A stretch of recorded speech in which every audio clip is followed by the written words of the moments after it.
इंसानियत के सबसे पुराने सवालों में से एक। ये दुनिया, ये ब्रह्मांड, हम और आप आखिर किस चीज से बने हैं? तो चलिए आज इसी सफर पर निकलते हैं और इस सवाल की तह तक जाने की कोशिश करते हैं। हमारा ये सफर 4 पड़ावों से गुजरेगा।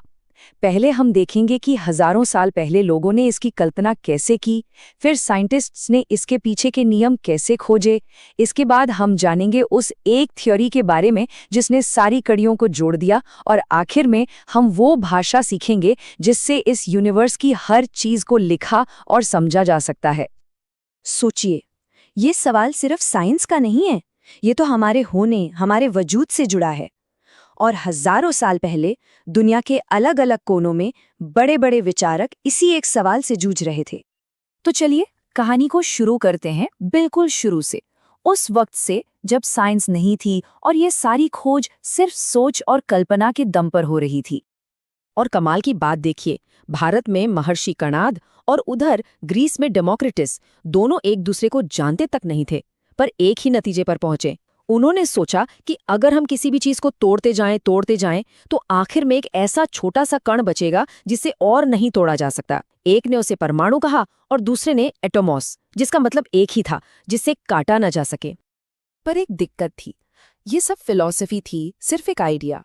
इसे कोई साबित कैसे करता?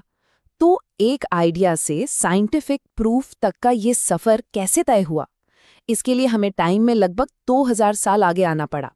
तो अब फिलॉसफी से हटकर हम साइंस की दुनिया में कदम रख रहे हैं। अब बारी थी एक्सपेरिमेंट्स की, ऑब्जर्वेशंस की, जिसने हमें उन नियमों के बारे में बताया जिनके हिसाब से मैटर काम करता है। और यहीं एंट्री होती है एंटनी लेवोजियर की और उनके कमाल के एक्सपेरिमेंट्स की। उन्होंने क्या किया? उन्होंने एक बंद फ्लास्क में केमिकल रिएक्शन करवाया और पाया कि रिएक्शन से पहले और बाद में फ्लास्क का वजन बिल्कुल बराबर था। मतलब न कुछ गायब हुआ, न ही कुछ नया बना। और बस यहीं से हमें मिला केमिस्ट्री का पहला सबसे जरूरी नियम, law of conservation of mass. मतलब आप मैटर को एक रूप से दूसरे रूप में बदल तो सकते हैं, लेकिन उसे बना या मिटा नहीं सकते। ये एक बहुत बड़ी, एक जबरदस्त खोज थी। लेकिन एक और गुत्थी सुलझनी बाकी थी। वैज्ञानिकों ने देखा कि कोई भी कंपाउंड, मान लीजिए पानी, आप कहीं से भी उठा लें, उसमें मौजूद एलिमेंट्स का अनुपात हमेशा फिक्स रहता है। जैसे पानी में वजन के हिसाब से हमेशा एक हिस्सा हाइड्रोजन और 8 हिस्से ऑक्सीजन होंगे, बिल्कुल एक पक्की रेसिपी की तरह। तो अब हमारे पास 2 पक्के नियम थे, एक कि मास कहीं नहीं जाता और दूसरा कि कंपाउंड्स की एक फिक्स्ड रेसिपी होती है। पर सवाल ये था कि ऐसा होता क्यों है? इन नियमों के पीछे की असली वजह क्या है? और इस क्यू का जवाब लेकर आए एक English school teacher, John Dalton. साल था 1808 और उन्होंने एक ऐसी थ्योरी दी जिसने केमिस्ट्री की पूरी तस्वीर ही बदल दी। डाल्टन ने जो कहा वो सुनने में बहुत सिंपल था, पर उसने सारे डॉट्स कनेक्ट कर दिए। उन्होंने कहा, सब कुछ छोटे छोटे कणों, एटम्स से बना है। ये एटम कभी खत्म नहीं होते और इसी वजह से मास कंजर्व रहता है।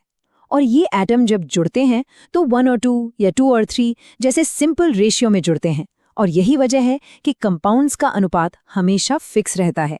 कमाल है ना? मतलब सबसे जरूरी बात ये थी कि एटम्स का ये मेलजोल कोई रैंडम चीज नहीं है, ये सिंपल होल नंबर रेशियो के पक्के नियमों पर चलता है। और इसी एक आइडिया ने केमिस्ट्री को एक असली साइंस बना दिया। तो थ्योरी तो समझ आ गई, अब देखते हैं कि इसे प्रैक्टिकली कैसे इस्तेमाल किया गया। क्योंकि डाल्टन के आइडिया ने हमें सिर्फ दुनिया को समझने का तरीका ही नहीं दिया, बल्कि उसके बारे में बात करने के लिए एक पूरी नई जुबान भी दे दी। देखिए, शुरू में तो डाल्टन ने एलिमेंट्स के लिए ऐसे ड्राइंग वाले सिंबल बनाए जो आप बाईं तरफ देख सकते हैं, लेकिन जाहिर है ये बड़ा कंफ्यूजिंग था। फिर आए बर्जीलियस और उन्होंने एक आसान आइडिया दिया, क्यों ना हम अक्षरों यानी लेटर्स का इस्तेमाल करें। और बस वहीं से आज के मॉडर्न सिंबल्स की शुरुआत हुई, जैसे हाइड्रोजन के लिए H और ऑक्सीजन के लिए O। तो सवाल ये है कि ये एटम्स आपस में जुड़ते कैसे हैं? इसके लिए एक रूल है जिसे कहते हैं वैलेंसी। आसान भाषा में कहें तो ये एक एटम की दूसरे एटम से जुड़ने की पावर या कैपेसिटी है। चलिए एक बहुत ही सिंपल सा एग्जाम्पल देखते हैं। हाइड्रोजन की वैलेंसी है 1 और क्लोरीन की भी है 1। अब जब ये जुड़ते हैं तो इनकी वैलेंसी एक दूसरे को क्रॉस करके नीचे आ जाती है, तो बना H1Cl1, जिसे हम बस HCl लिखते हैं। मतलब एक हाइड्रोजन एटम एक क्लोरीन एटम से जुड़ता है। सिंपल। अच्छा, एक और एग्जाम्पल देखते हैं ताकि ये और क्लियर हो जाए। मैग्नीशियम की वैलेंसी है 2 और क्लोरीन की है 1। अब फिर से क्रिस क्रॉस मेथड अपनाते हैं। मैग्नीशियम का 2 चला गया क्लोरीन के पास और क्लोरीन का 1 आ गया मैग्नीशियम के पास। तो फॉर्मूला क्या बना?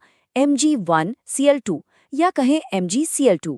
देखा कितना आसान है ये समझना कि अनुपात कैसे तय होते हैं।